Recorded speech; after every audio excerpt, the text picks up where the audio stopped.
Today we'll speak about preparing oneself for training. And this depends on you having a sufficient appetite already. Now that you have an adequate appetite, let's prepare for continuing further or progressing further. The first word that we need to talk about is the meaning of the word in Thai siksa, which in English is often translated study or education. But the proper way to translate it is quite difficult, so we'd like to discuss this a little bit. This word siksa in Thai comes from an old Indian word, which in Sanskrit is pronounced siksha, or in the Pali language, sikha. And we preferred to use this in the original Indian meaning rather than in the modern day Thai meaning. Sikha or siksa means to look inside. It means especially to look inside oneself. To look inside oneself by oneself. To do the looking oneself, not to ask someone else to do it for us. So to look inside oneself by oneself until understanding oneself. And then to practice according to the things we have realized within ourselves. So for us this word siksa is to look inside oneself by oneself in order to understand oneself, and then use that understanding as a basis for further practice and action. Now, for many people, this word is understood too narrowly, often to mean just practicing, kind of training, studying, practicing. And so for many people it doesn't include looking inside oneself and seeing oneself by oneself. And so the practice of such people isn't complete or exactly correct. So we encourage you to make this correct from the very start, to begin with looking inside oneself, so that one sees and understands oneself by oneself, and then only to practice according to the understanding that arises from looking inside oneself. Further, we can distinguish three levels of siksa, or three stages. The first stage is the learning of the kind we do in a school, reading books and hearing teachers and things like that. This is the first level of siksa. The next level is the actual training, putting knowledge and everything into practice. And then the third stage is to experience the results of the training, having practiced things, to taste and experience the results directly by ourselves. All three of these are aspects or stages of the word siksa.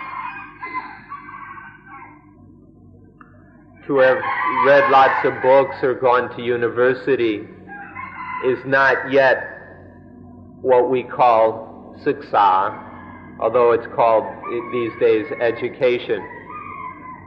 It's necessary to take what one has learned and put it into practice, to apply it, to train with it.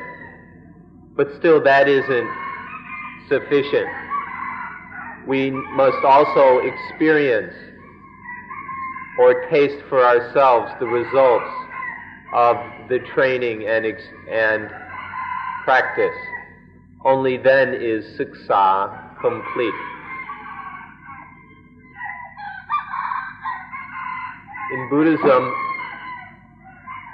Buddhism, when we have looked within ourselves, by ourselves, and then seen what's going on in there, and then this understanding of having seen some truth within oneself leads then to practice. And this practice or training in Buddhism can be divided once again into three aspects.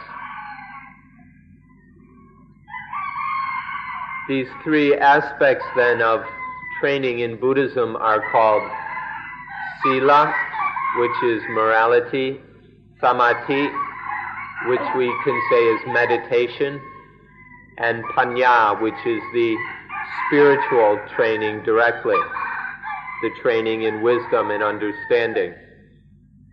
Sila, or morality, is specifically about correct behavior in body and speech.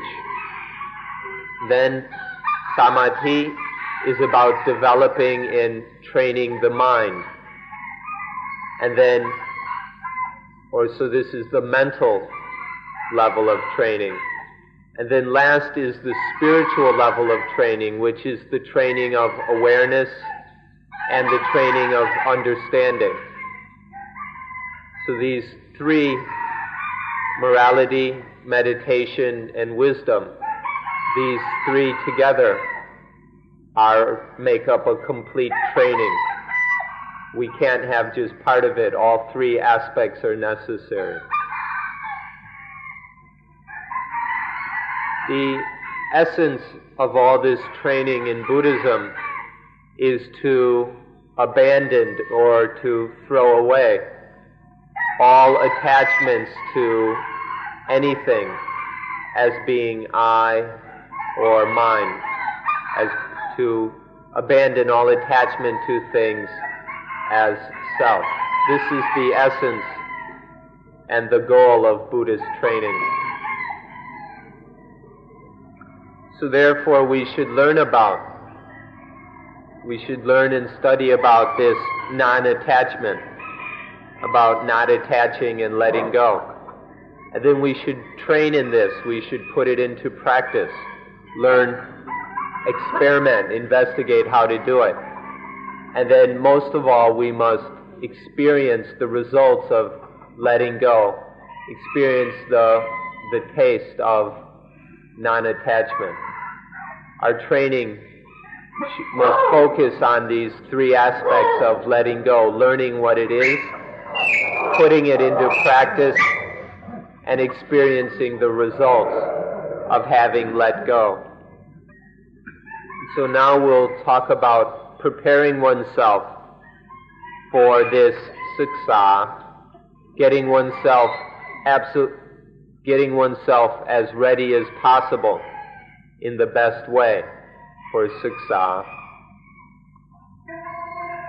The first thing that we need is a disciplinary system.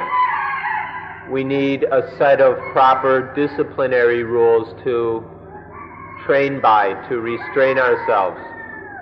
For example, to not smoke cigarettes, to not go wandering about laughing and joking and making all kinds of noise, to put aside all interest in the opposite sex, to not get caught up in flirting and making eyes and things like this, to not overeat, to not oversleep, or spend one's time taking it easy all the time.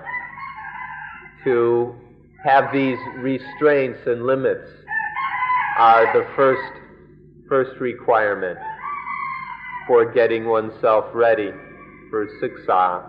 For example, we're quite happy to use this early early morning time before dawn as an excellent period for Siksa. We're very happy because our tendency is to want to sleep in or sleep late. And so we're happy to wake up early, to get up early before dawn, and use this time in order for Siksa. This is a very special time of the day. You ought to know that the Buddha was enlightened at this time, before the early morning time, before dawn.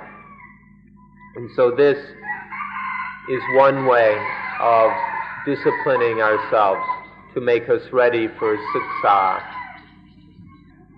The next thing to get ready is that we must be delighted with vivek, or solitude. This word vivek or viveka literally means utmost oneness, to be completely alone, to be completely on one's own. And this is an important preparation, to be satisfied, to be really happy when one is on one's own, when one is no longer disturbed or caught up in any of the social business or the talking or any of that stuff. So we need to be willing to let go of all of our habits of socializing and chatting and all these kind of things, to let go of or leave aside all our ties and bonds to the world, in order that we can live in a solitude, in a peacefulness, in a quietness.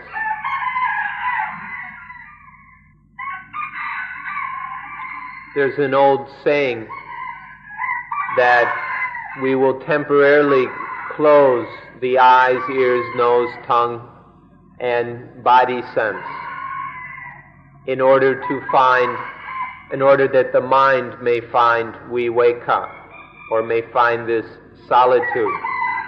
It temporarily will close off the eyes, ears, nose, tongue, and body, so that the mind can dwell in a solitude, in a quietness. Next is a kind of preparation so that we won't feel any loneliness, any fear, or any of that. The way to prepare ourselves in this way is to train in the 4 Brahma Vihara, or the 4 dwellings of the gods. These are, the first is to train in metta, friendliness, to develop a feeling of friendliness towards all living things. And then karuna, compassion, which is the attitude or the desire to help all living things. And then mudita, which is to be happy at the success and joy of others, rather than to be envious or spiteful. And then ubeka, which is to be able to watch over, looking for an opportunity to help. To develop these 4 Brahma Vihara will prepare us so that we won't be lonely in the solitude, and so that we won't feel any fear even if we go off to practice alone deep in the forest. We will overcome fear by training in these 4 Brahma Viharas, or divine dwelling. Even if we're living in a center like this where there are many people, it's still important to train these 4 Brahma Viharas.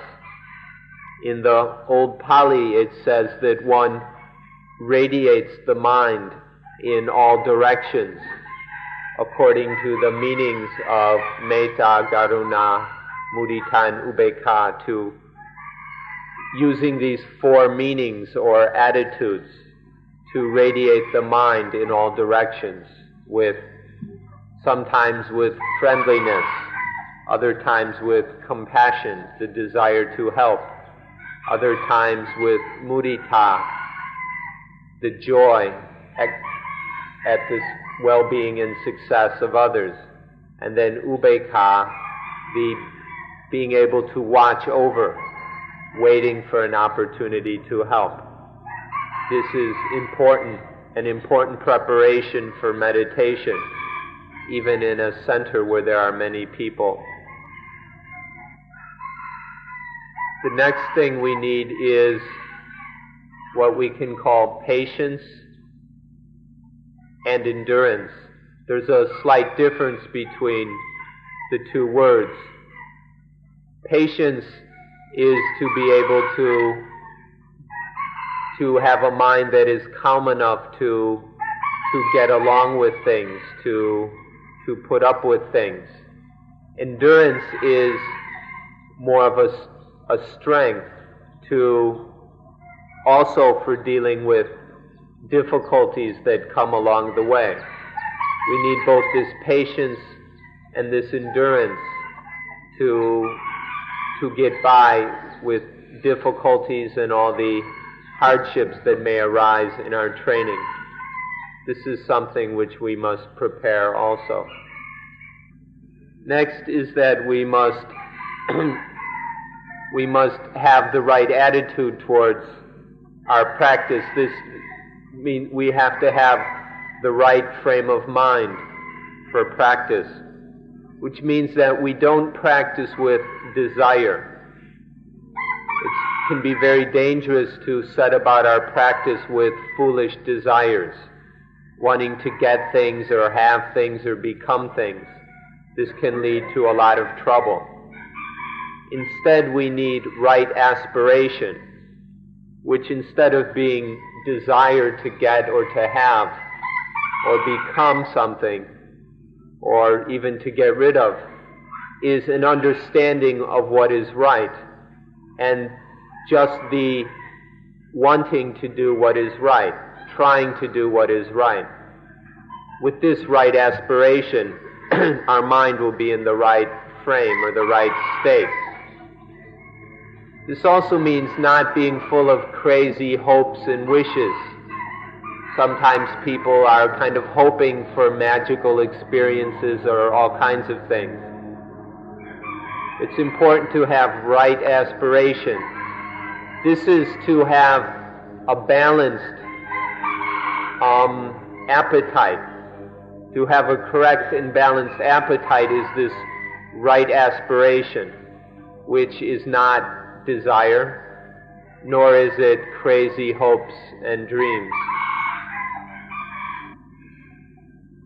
It's very important that our appetite is sufficient and adequate. This means that it's balanced. It's neither too much nor too little. Sometimes people talk about being zealous, but this is too much. This is too strong. It gets carried away. So zealousness is more than adequate. It's too much. It's excessive. And then others have just kind of an interest or maybe a little curiosity or something. And this isn't enough either. This is not adequate. It's too little. We need to have a genuine appetite, but one that is balanced in order for our meditation to happen. It's just as if we tried to catch and hold a tiny bird. If we do so too strongly, we'll crush the bird in our hand, and then we just have this mess of bones and blood. Or if we hold it too loosely, it can fly away, it can escape through our fingers. So we need this balance, which is like holding a small bird in one's hand. Neither too much, too strong, nor too weak, too loose. This is what we call the middle way, or the middle way of practice, which is to not practice with defilements, with greed, anger, fear, worry, or any of these, or any kind of confusion, but instead is to practice, to train with mindfulness and correct understanding.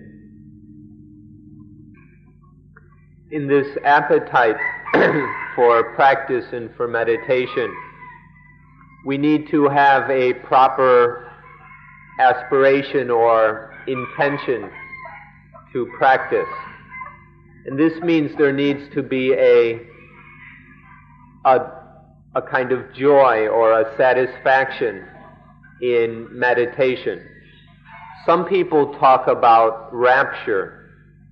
They talk about needing a kind of excited energy. They want to put they use this word rapture, or they talk about joy. And they're talking about a very excited kind of thing, and this is too much. The word contentment is much better. There should be a balanced, calm contentment regarding practice and meditation. It should neither be excited, nor should it be flat and dull, but there's a calm contentment regarding, with this kind of intention, our practice can be balanced, can follow the middle way. And what's also important is that we establish the mind properly from the very start. This means to not be practicing for the sake of me and mine. The proper establishing of our mind is to, instead of doing everything for me, for mine, for ego, for self, to be practicing for the sake of destroying me and mine, for overcoming and abandoning ego and the self. If there is some sense of a self, then this at least should be a self that is understood to be not really a self. What we mean is, there seems to be a self or a me who is practicing, then we should at least not attach to this self as me, as mine, as my ego, my soul, or any of that. So although there may be some sense, there may seem to be a self here that's practicing, to be very careful not to be deluded into attaching to that self as being real or being absolute or ultimate. If our mind is established in this way, so that there is contentment not with myself as seen egoistically, not a kind of egoistic contentment or self-satisfaction, but a contentment or satisfaction with this self that is not a self. This means being content with this life that is training and practicing properly, but not turning this into self-satisfaction. Last, it's important that we have a final goal that is correct and wise. In ordinary language, the material way that people usually speak, final goal has one kind of meaning. But in Buddhism, especially in the spiritual understanding of Buddhism, the words final goal have a very specific and clear meaning. It means to be above the world. The final goal is to have a mind that is above the world. In Buddhism, to be above the world means voidness. Voidness, or sometimes it's translated emptiness, in Pali is sunyata. Sunyata means voidness. This is a state or a reality that has no dimensions, it has no limits, no boundaries. You can't even say it's infinite. It's just voidness. Some people are afraid of this. They think it's frightening, or they think it means death, or they misunderstand it to be a nothingness. But voidness is simply the state of being void, completely empty and free of I and mine. This is what voidness is. And this voidness is to be above the world, to be above all the problems connected to or involved with the world. Now, there are many people who misunderstand voidness. They turn it into a kind of nihilism. They don't understand what void means, and they think it means nothing.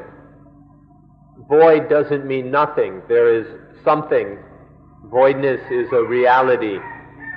But in this voidness, there is complete freedom from self and anything belonging to or associated or connected to self. Now, for people who believe very strongly in self, in soul, this may sound like nothing, but that's only to the very ego-centered perspective. But the mind that is above the ego sees that voidness, the state of being free, void of I and mine, is not a nothingness, but to see that this is a state that is above the world and the world's problems. If there is any attachment, if the mind is holding on to anything as I or mine, then there's no voidness. And then the mind will be caught up in the world and all kinds of problems. If there's any kind of attaching to, grasping at, clinging to, if there's any of this, then there's no voidness. But when the mind is free of all this, then it is void of all I and mine. We have three words that express the qualities or the nature of this voidness. These words are clean, clear, and calm. This voidness is clean, or it's pure. It has nothing dirty or foul about it. It's clear. In this voidness there is knowing, there is awareness, there is understanding, there's this clarity. And it's calm, it's peaceful. These three characteristics of voidness help you to see what it's like. This is the mind, or the reality that is above the world. This cleanness, clarity, and calm. In our practice, then, we need to aim for these three things. We need to see their importance and develop an appetite for these three qualities. And if we practice in this direction, if we aim in this direction, then our practice and our life will steadily move towards these things. It will become very natural to move in the direction of this cleanliness, clarity, and calm. And at the same time, we will taste the flavor of voidness more or less as we go along. To whatever degree that there is voidness, whether more or less complete, more or less lasting, to whatever degree of voidness arises during our practice, then we experience that. We have a taste of this cleanliness, clarity, and calm. And this gives us this more strength and inspiration for continuing our practice as we, through tasting this voidness, we have a clearer sense of what it's about, and we have a deeper understanding of where we're going. And so this, we will naturally experience and taste this voidness more and more as we go along. And so in this way, as we've been talking about today, we are well prepared and ready for meditation from the start all the way to the finish. Let's review these necessary preparations. The first is to have a disciplinary system. Second is to be content with solitude, with quiet. Third is to have a proper frame of mind that is free of fear, loneliness, and so on, by learning to radiate friendliness, compassion, sympathetic joy, and equanimity. And then training, developing patience and endurance. And then a balanced or sufficient appetite, one that's not excited and overzealous, but has enough strength and contentment in what one's doing. Not for the sake of ego, but in order to kill ego. And then in order to be above the world with a mind for the sake of cleanliness, clarity, and calm. So please remember these things, even if at first it's just theory. You should understand without the correct theory or map, then the practice will never be correct. So please understand these things so that we prepare ourselves correctly. And then this will help us to come to understand the secret of life, that whenever that life becomes heavy, becomes burdensome, whenever there is ego, whenever there's any attachment to things as I and mine. And so the secret of life is to toss aside, to drop all attachment to I and mine, to let go of all sense of ego, self, and soul. So in one moment, we take this body, this form, to be self, to be the ego. Another time, another moment, we take feeling, whether of pleasure or displeasure, to be ego, to be the self. Sometimes we take our perceptions, the labels we give to things, to be self. Sometimes it's our thoughts, our emotions are clung to as being I. And then sometimes it's just the basic sense consciousness, the basic knowing or consciousness of objects in the world. We're attaching to one or the other of these 5 khandhas, becomes heavy, becomes a burden. This is how we turn life into a heavy burden. And so the goal of this practice, the essence of meditation, is to drop all of those burdens, to just toss them aside, throw them away so there's no more being burdened or oppressed by these egos or these different attempts to grasp at ego anymore. In theory, this is what this practice is all about. It remains for you to put this theory into practice in order to experience it yourself. Once one has abandoned the old burdens please don't go and grab up new ones.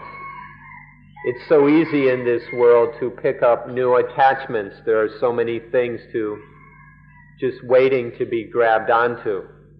But once one is let go of one thing, be very careful not to go and pick something else up in its place. And so be very careful of this world. This world is full of progress in things that become heavy, become burdensome for us. This world is developing all these burdens for us to grab onto, so be very, very careful of this world.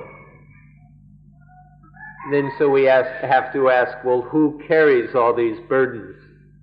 And of course the answer is the ego, the self. It's this stupid ego that carries all these burdens around, that feels all this weight. So why don't we just drop the ego, let go of the ego, pull the rug out from under it, or whatever. This voidness of this ego, this is what Buddhism takes as its eternal goal. The aim of Buddhism is eternal voidness.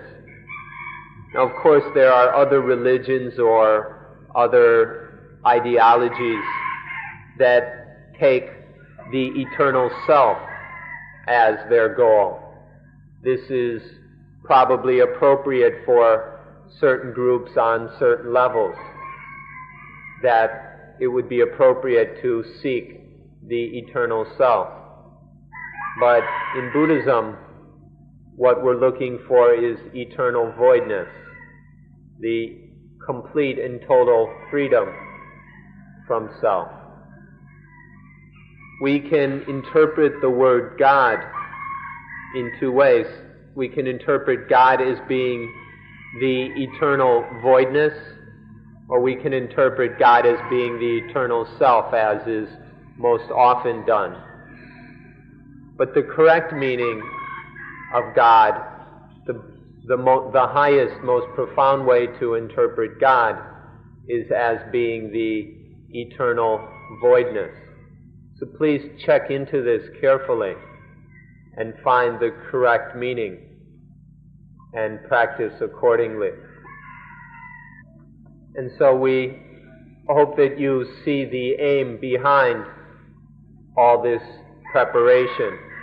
And by seeing the purpose of the practice, then you'll see the value of proper preparation. And so then you won't overlook getting ready, and you'll appreciate the necessity and value of the disciplinary rules of solitude and so on. So today we've had a chance to talk about getting ready for practice. For once we have the appetite for practice, then getting ready for it. And tomorrow we'll speak about the practice itself. So that's enough for today. Thank you for being good listeners, and we'll end at this time.